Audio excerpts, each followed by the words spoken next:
Hey music lovers, I'm Tim Nichols. I am Generation X. I'm a Christian and I'm a metalhead. And today I want to talk to you about 7 essential Christian metal albums that every Christian needs to have. These are in no particular order, and this isn't really a top 7. This is more like a different styles of music that you can kind of get into that really feeds a different need. But we're going to start at number 7, again, no particular order, with Flyleaf. Flyleaf really gives you that grungy Christian female lead, and for me, there is something about a female lead with a metal mix that really works well together. I think of Leah and Fireflight and several other Christian female-led bands that are really good, but there is no one like Lacey Sturm when it comes to leading a Christian metal band. She's amazing. Flyleaf kind of isn't together anymore. I think they do some things together, and Lacey's actually converted to Orthodoxy, so that's very interesting. So she's still putting out music, but this, the self-titled Flyleaf album, is among their best and has some amazing songs on it. Fully Alive and All Around Me really stand out on this album, but you gotta check out Flyleaf if you never have. And coming in next is Ritual Servant, and I really struggled with which Ritual Servant album to include because both of them are really good. I believe they're coming out with a new album. I know they've released a few new songs. This one is Metallum Evangelii, and there are a few songs on this. 7 Trumpets, the opening song, is absolutely amazing. Into the Swine, which is a bonus track on this one, awesome stuff. Those are a couple albums. This really meets that Metallica need. For those of you that really enjoy Metallica but would prefer a more overtly Christian message, this is for you. This album rocks. This used to be available on vinyl, but it actually sold out and it sells for a ridiculous price. I'm really hoping they re-release this on vinyl, but this is an amazing album. Love it. Next is a band I recently discovered, and this is Seventh Servant. And I love this because it's basically the 3rd chapter of Revelation, and I understand that they're actually coming out with another album where they're covering a little bit more of Revelation.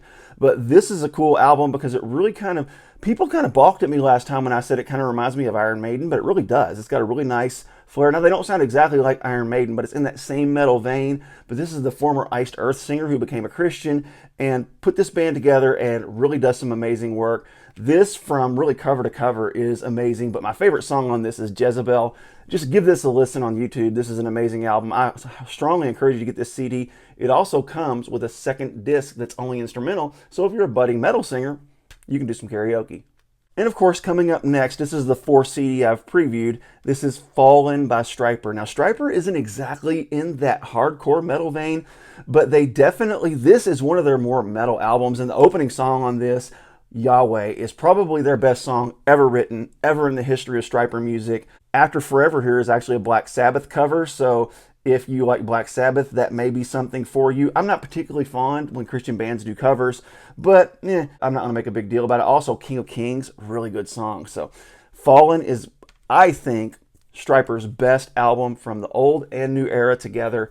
This tops it. If you want me to tell my favorite from the old era, you're probably going to be disappointed because it's actually In God We Trust. I know To Hell with the Devil was a great album, but In God We Trust, man, that was perfect 80s rock pop, just beautiful stuff right there. But Fallen from Stryper is a must-have for any Christian metal lover. Now, the 5th one I want to show you is from Rob Rock. Now, Rob Rock's been in several different Christian bands, but this album, Garden of Chaos, this is fantastic.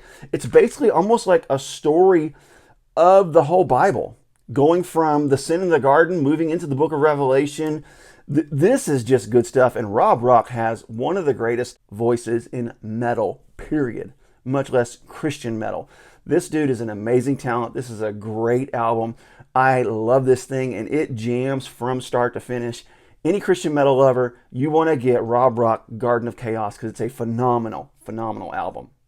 Now, the 6th one I want to show you is from a lesser known band that should be more well known, and that is Chaotic Resemblance, Nazarites. There is something that happened to them on the Get the Hell Out album where Travis had an encounter with Jesus and it really transformed their music and took it to another level in the Covenant album. But I think they really found their sweet spot with Nazarites. Now, they are working on a new album, and I don't know much about it, but I'm pretty excited about the fact that they have been in the studio doing some work with some new songs. I know Song of the Father has already been released. I think there's a couple others they've released, but I'm really looking forward to seeing what the title of that album is going to be and what the style is going to be for the rest of the songs. But Nazarites, This will get the job done. And the ones that I really like on this one are the power ballads. All the songs are good, but the two power ballads on this really steal the show with Altar and Ferris Jesus. All of it's good. Wrath of the Lamb is good. This entire album is good. But when it comes to power ballads, nobody does it better than Chaotic Resemblance. Check them out. Check out Nazarites. And then last, but certainly not least, that is Theocracy, As the World Bleeds. I remember when someone in my church tried to get me to listen to Theocracy, and I just wasn't interested. I don't know what was going on with me during that season, but I finally gave them a listen. And when I heard I Am, that's like 11 minutes of raw intensity, and it has like everything you would expect in a progressive metal song.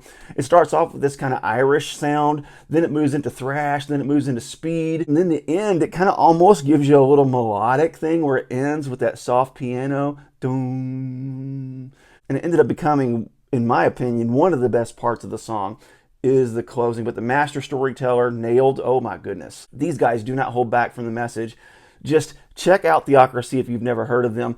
So those are 7 Christian metal albums that I think every Christian metal lover should have in their collection, because those are ones where you're not going to have to skip a song. Every single one of them will rock your face off. You can listen to them in the car, you can listen to them in the stereo in your house, you can listen to them on YouTube with your headphones or whatever you need to do, and you're going to jam. One of my favorite things to do is when I'm mowing the grass, stick in my AirPods and listen to some Theocracy or some Jam and just jam my little heart out while I'm driving my riding mower. God bless you. Keep calm. Jesus on.